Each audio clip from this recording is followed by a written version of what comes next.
Arsenal 2, Chelsea 1. The game overall, it wasn't a very entertaining game.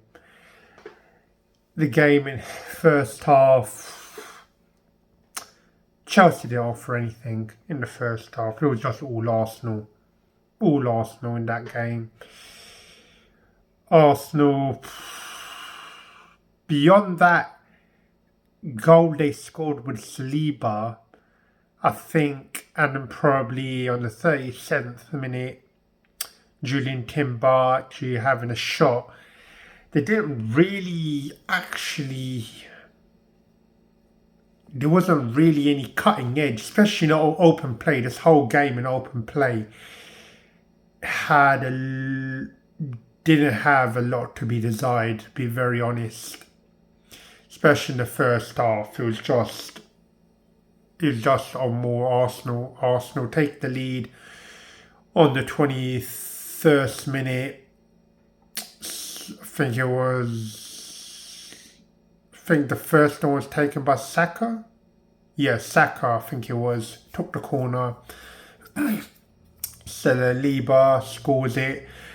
The corner was taken deep, and Gabriel jumps over one of the Chelsea defenders to get it back in, and Saliba just gets his head onto it. It did come off of a Chelsea player to go in, but the goal's gonna be his. It's on target, so 1-0 Arsenal, and that's a Saliba goal. After, it's crazy what happens after, just before, I think it was half time. I think there was a corner beforehand where, when I put in context, where Nketiah, it was from the left hand side, where Nketiah goes for it, but he ducks out of the way and it goes out and they get away with it. This time, ball's played in, I think it was Reece James, and he tries to play this one. He tries to head this one away, but this one, I think, doesn't get enough on it. He gets enough on it in order to head it towards goal, but he doesn't get enough on it just to get it away. And it ends up in Arsenal's back of the net, and we go in 1-1. Second half, Chelsea came out better. They were the better team in that second half, in the opening exchanges, and they went for it. Of course, Enzo, very, very good save. And it was madness. It was at the end of the day. It even got more crazy after when Neto, of course, Martinelli comes on for Trossard. And Neto, I'm not 100% sure when he got the first yellow. I can't remember. But apparently he did get a first yellow. And there was a lot of talk going around that they're going to get another red. And I think they must have had the most reds in Premier League history now. I don't know how many is. Is it 8, 9, 10 red cards this season in the Prem? Yeah, I know, it's crazy, it's mad. Anyway, he tries to take on Martinelli, slows him up. Martinelli slows it down, baits Neto to actually make the tackle, and when just before he's about to make the tackle, Martinelli just knocks it forward and gets caught. Martinelli did go slightly down, did stumble, tries to get back to his feet, and I think he would have been alright playing on, but referee pulls it back and gives the second yellow. And then they go down to 10 men. They go down to 10 men. After that, they did try to fight Chelsea. They did try, but it was a little bit premature after that sending off. And then after we get the corner, Timber scores, and it's very, very weak defending from Chelsea, I have to say. Very, very weak defending. I don't know what Liam Rossini is talking about. I mean, he's frustrated. He's trying to call VAR, but there's nothing wrong with that goal. That goal is legit.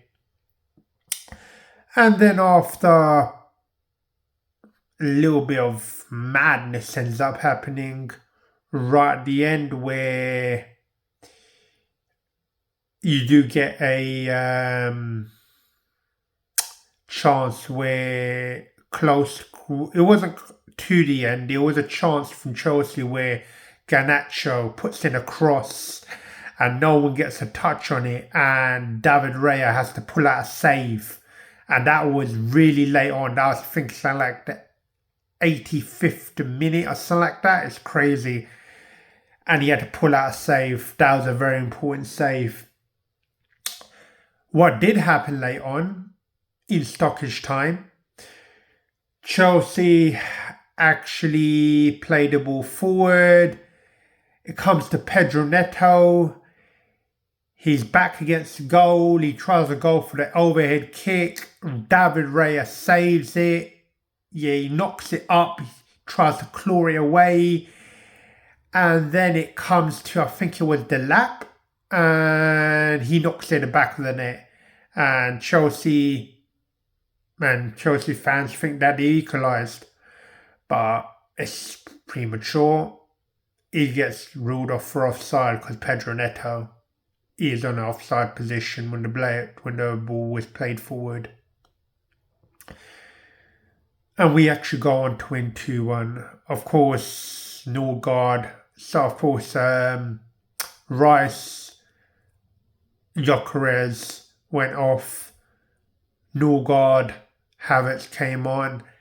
Didn't do much in the game. I mean, there was few scrapes and bruises, bumps in that game for Havertz, but nothing much really happened after that. It didn't. The referee was a little bit frustrating, I have to say. I mean, Arsenal, there was one point where David Raya has the ball and he plays it forward, and Cole Palmer actually pulls Saka down, and Saka's not even on the ball. He's not even near the ball. The ball is all the way up the pitch, and the referee brings it back, and Arsenal have 3 players up the pitch in advanced areas, and he brings it back. And I think the referee had a little bit of a poor to average game, to be very honest. He did.